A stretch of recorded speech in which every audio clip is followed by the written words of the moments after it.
for a century or more, Sigmund Freud has cast a long shadow not just over the field of psychoanalysis but over the entire way we think of ourselves as human beings. His theory of the unconscious and his work on dreams, in particular, retain a firm grip on the Western imagination, shaping the realms of literature and art, politics, and everyday conversation, as well as the way patients are analyzed in the consulting room. Since Freud's death in 1939, however, a growing number of dissenting voices have questioned his legacy and distanced themselves from his ideas.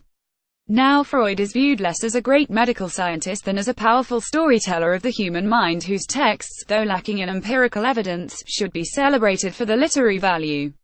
The following debate, conducted through emails, was prompted by the forthcoming publication of Frederick book Freud, The Making of an Illusion, which draws on new research materials to raise fresh questions about Freud's competence and integrity. Susie Orbach: some of us come to Freud early, some late. You are in the earlier category, I am in the later one. You claim you left Freud 30 years ago, but your continued obsession with a man, with his work, with proving that Freud was contradictory, goes to show the continuing significance, not of Freud the man per se, but of his ideas and impact on a wider, cultural level. His work has had an impact of such magnitude that it's not possible for us to think about what it means to be human, what motivates us, what we yearn for, without those very questions being Freudian. Freud's conceptions of the human mind and its complexity, whether exactly accurate, are not at issue here.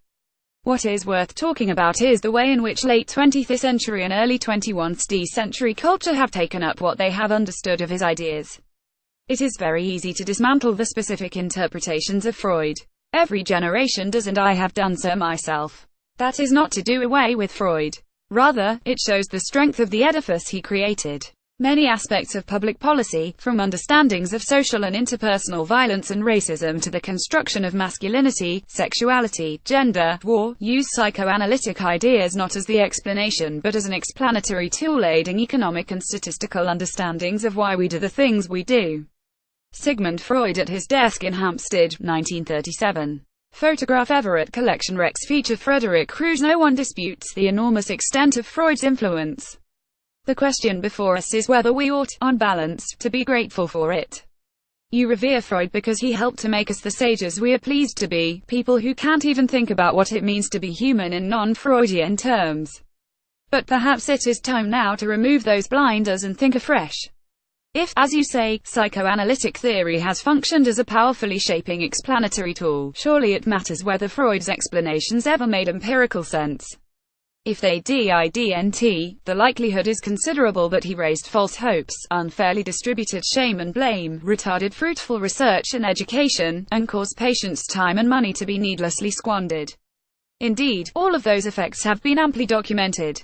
In your writings, you assert that Freud's emphasis on the Oedipus complex was androcentric and wrong, that he misrepresented female sexual satisfaction and appears to have disapproved of it, that envy of the penis, if it exists at all, is not a key determinant of low self-esteem among women, and that his standard of normality was dictated by patriarchal bias, thus fostering the control and subjugation of women.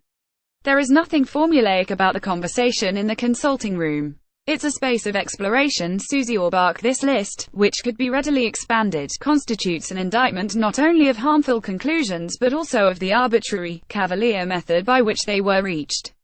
Yet elsewhere in your texts, you refer to Freud's discovery of the unconscious and to his discovery of an infantile and childhood sexuality. Were those alleged breakthroughs achieved in a more objective manner than the discovery of penis envy? What are the grounds on which any of Freud's claims deserve to be credited? So we are on different planets here. My job is to listen, to engage with the world of the analyze and to hear their difficulties, confusions, conflicts, agonies and questions. These don't come pre-formed. There is nothing formulaic about the conversation in the consulting room. It is a space of exploration. Knowledge is provisional. It is not static, and the kinds of knowledge of the consulting room exquisitely express this. This is not to say we don't know anything. Therapists build up considerable knowledge about the way the human mind deals with the indigestible. People don't come because they are happy, they come because their life has stalled. They perceive themselves to have got stuck, they feel emotionally constipated. They suffer with intrusive self-critical thoughts. Addressing these things is the meat and potatoes of our work. It is out of this engagement that our understandings emerge. Subjectivity, particularly in the process of self-reflection and potential change, is not empirical per se. It is a lived experience, and analysis provides a frame for the individual to investigate their modes of being, feeling and thinking. Psychoanalysis is the study of human subjectivity. It is a clinical practice. It theorizes the vicissitudes of human attachment, of the psychological development of mind and body that occur within a relational, cultural field. But weren't we talking about Sigmund Freud unexpectedly? You have provided the man with an invisibility cloak, not only by ceasing to mention him but also by sidestepping all of his novelties, both theoretical and clinical. In your prose, psychoanalysis has ballooned into the cosmically huge and vague study of human subjectivity, and who would dare complain about that? Likewise, Freud's practice disappears within your own, which, as you characterize it, consists of an empathetic listening that is free of preconceptions. That's admirable if true, but it means that your approach is exactly opposite to that of Freud. Notoriously, he contradicted, discomfited and harangued his patients in the hope of breaking the resistance to ideas of his own, ideas that he presumptuously declared to be lurking within the patient's own unconscious minds. I find it striking that Freud vanished from your discourse as soon as I asked you to say why we ought to believe any of his propositions. That issue is crucial to an assessment of his legacy. His unsupported claims, for example, that repressed incidents from the first years of life can be reliably unearthed, that, thanks to phylogenetic programming, all toddlers wish to kill their same-sex parent and copulate with the other one, that women are biologically inferior, childlike, devious and masochistic, have yielded many noxious consequences. One such consequence has been an ongoing disregard, by psychoanalysts and their academic allies, of the principle that hypotheses ought to be held accountable to a preponderance of evidence. Freud's psychological writings contain not a single item of raw data. We meet only psychoanalytic findings, suave stories, evasions and heroic posturing. That charade has seduced many an unwary professor, including yours truly 50 years ago. Even today, regrettably, the Freudian vogue in its least rational Lacanian form remains entrenched in the humanities.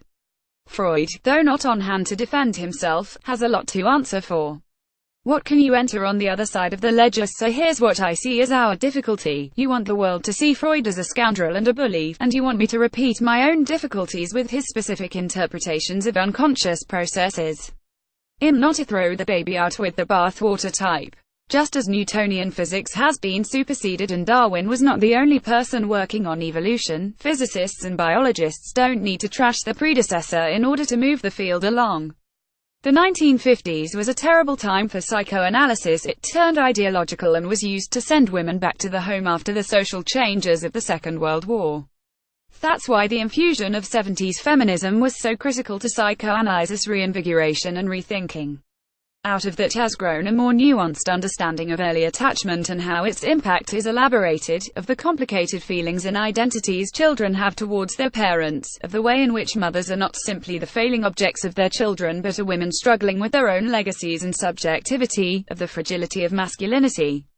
Freud can be easily attacked for his understanding of homosexuality, but have you looked at his understandings of primary bisexuality? Of course you have, and you know how much early experience in our cultural, familial, class and geographic setting contributes to our personal understandings of who we are and can be. Freud was a sick man who tried to saddle the whole human race with his anxious fantasies. Frederick proves I can see that the colonization of literary criticism by aspects of psychoanalysis must have been wearying for you. It always amuses and sometimes irritates me when other fields take up psychoanalysis, for they tend to freeze it and use concepts that practitioners have either jettisoned or contested. I know physicists and mathematicians who groan when their work is appropriated by literary types and used as metaphor, so I empathize with your annoyance, but an argument about a Freud that I don't use makes no sense to me when there is so much in the Freud legacy that does. Yes, I still find him illuminating. The main reason why we're having trouble connecting is that we perceive Freud from sharply different angles, so much so that he appears to be two distinct personages. In your judgment, he founded a tradition that has survived into this century not because of any truths he unearthed but because feminists and others have successfully adapted his clinical procedure to goals, values and ideas largely alien to his own. For this role of ghostly ancestor, the actual man Freud isn't needed or even wanted.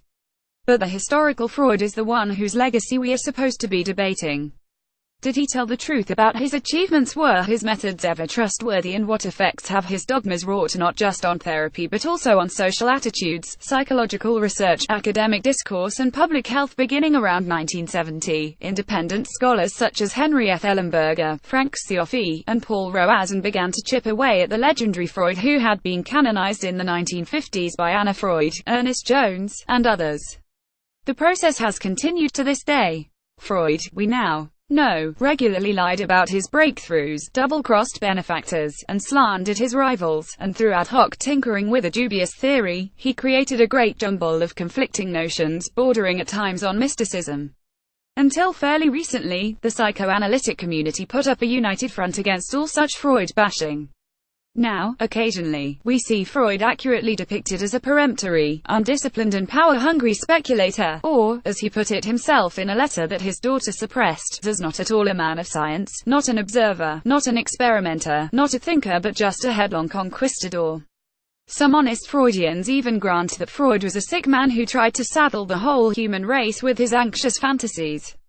But the necessary next step, to admit that psychoanalysis never had a sound raison d'etre, isn't taken, because to do so would deprive the Freudian authors of their worldview and, paradoxically, of their chosen technique for deconstructing Freud's psyche. The peril of trying to be specific about Freud without keeping up with the scholarship may be illustrated by your mention of one notion that ought to please me: primary bisexuality. I don't think you have considered how Freud's apprehension of that phenomenon differed from your own. More important, it wasn't Freud's idea at all. He lifted it directly from the wild theorizing of his madcap friend Wilhelm Fliess. So I am not such an ignorant person that I would lump Cioffi with Roazhon and Ellenberger. Yes, Roazhon revealed the Freud who fell out spectacularly with many colleagues, the Freud who analyzed his daughter and so on, but he credits Freud with a seminal place in the history of the human mind, and documented his life and work in his many books. Ellenberger demonstrated in 1970 that the notion of the talking cure and the revelation of the pathogenic secret have their roots in ancient time, and that far from detracting from Freud, his work can thus be set in a wide historical context. He sees Freud as deserving pride of place for the work he undertook to conceptualize hidden secrets, repressed memories and the like in a systematic fashion, which then linked to a formalized method of treatment. Yes, Ellenberger discovered that Breuer's case Anno did not have a swift or straightforward recovery, but for him that didn't invalidate psychoanalysis of Freud. Nor does your accusation that the good ideas are simply other people's ideas. Indeed, this is inevitable. Ideas are an outcome of time, place and connection. I'm not naively saying there is no envy, competition or theft in intellectual ideas, but I can go with a malevolent version.